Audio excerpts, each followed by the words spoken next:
وہ گٹلی سے تناور درخت جو ہے وہ نکال دے بے جان سے، وہ اس کے اختیار میں ہے، اور پھر اسی جو ہے وہ تنے سے ہزاروں کھجوریں پیدا کر دے، اختیار صرف اس کے پاس ہے، کسی اور کے پاس نہیں ہے۔ اسی طرح جانور جو ہے وہ جتنی کائنات کے اندر جو چلتی پھرتی چیزیں نظر آتی ہیں، نطفے سے اللہ پیدا کرتا ہے، اور پھر وہ ایک اچھا بھلا بھاگتا دوڑتا انسان بھی بن سکتا ہے اور حیوان بھی بن سکتا ہے اور مختلف چیزیں، تو یہ سارا اختیار کس کے پاس ہے؟ خالق اللہ، صرف خالق الخلق اور مالک الملک کے پاس۔ وَتَرْزُقُ مَن تَشَاءُ بِغَيْرِ حساب، جسے چاہتا ہے بے حساب رزق عطا فرما دیتا ہے۔ بے حساب کے دو معنی کیے مفسرین نے، ایک تو یہ کہ اللہ ذوالجلال والاکرام کسی کو نوازتا ہے تو اتنا نواز دیتا ہے اس کے پاس گننے کا بھی ٹائم نہیں ہوتا،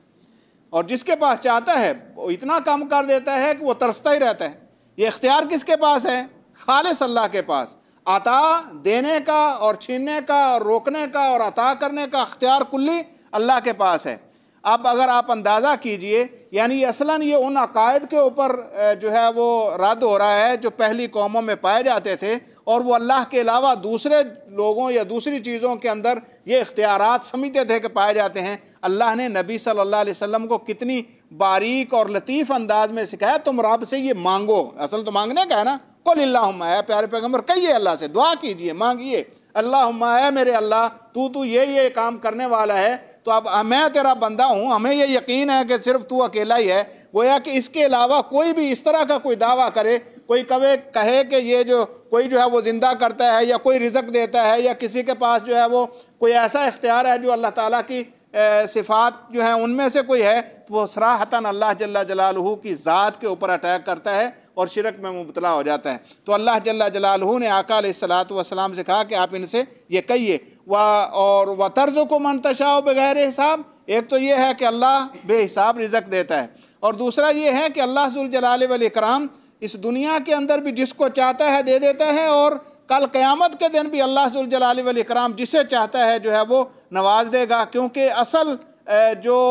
اللہ جل جلالہ کی صفت ہے وہ چاہے تو دے، چاہے جو ہے وہ روک لے، تو سارے اختیارات اصلاً اللہ جل جلالہ کے ہاتھ میں ہیں۔ تو ان دو آیتوں کے اندر خاص طور پر بعض مفسرین نے لکھا ہے،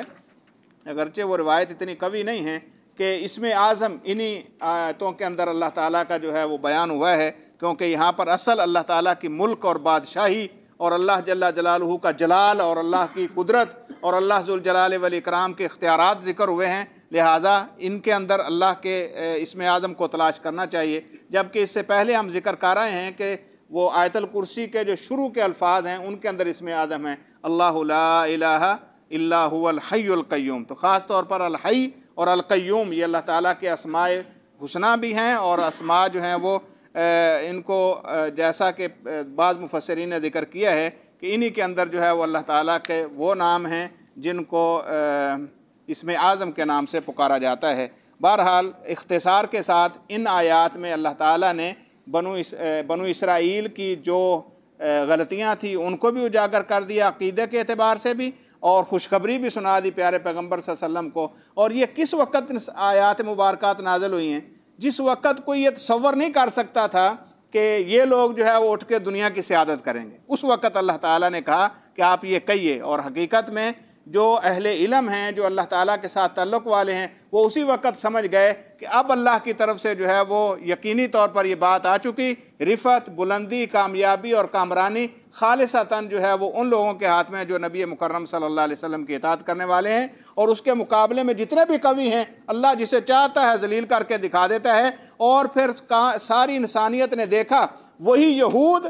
جو بڑے قوی تھے، بڑے پاورفل تھے، وہ اپنے ہاتھوں سے اپنے گھر گرا کے اور اپنا خرابہ کر کے، قرآن نے ان کو بیان کیا ہے، وہ نکلے، بدر سے بھی ان کو جو ہے وہ نکال دیا گیا، اور مدینہ کے اطراف سے بھی ان کو نکلنا پڑا، اور وہ بظاہر اتنے قوی تھے کہ کوئی اس وقت تصور بھی نہیں کر سکتا تھا کہ یہ جو ہے یہاں سے نکالے جائیں گے یا ان کے ساتھ جو ہے معاملہ ہوگا۔ تو اللہ جسے چاہتا ہے عزت سے نوازتا ہے، جسے چاہتا ہے ذلت دے دیتا ہے۔ انسان صرف دنیا کے معاملات کو دیکھ کر فیصلہ نہ کرے، اصل اختیارات کا مالک وہ اللہ ہے۔ لہٰذا بحیثیت مومن، بحیثیت مسلمان، ہمارا یہ کلی اور یقینی عقیدہ ہونا چاہیے کہ اللہ سارے اختیارات رکھتا ہے اور کسی کے پاس ایسا اختیار نہیں ہے۔ اللہ سے دعا ہے اللہ ذوالجلال والاکرام سمجھنے اور عمل کرنے کی توفیق نصیب فرمائے۔ وآخر دعوانا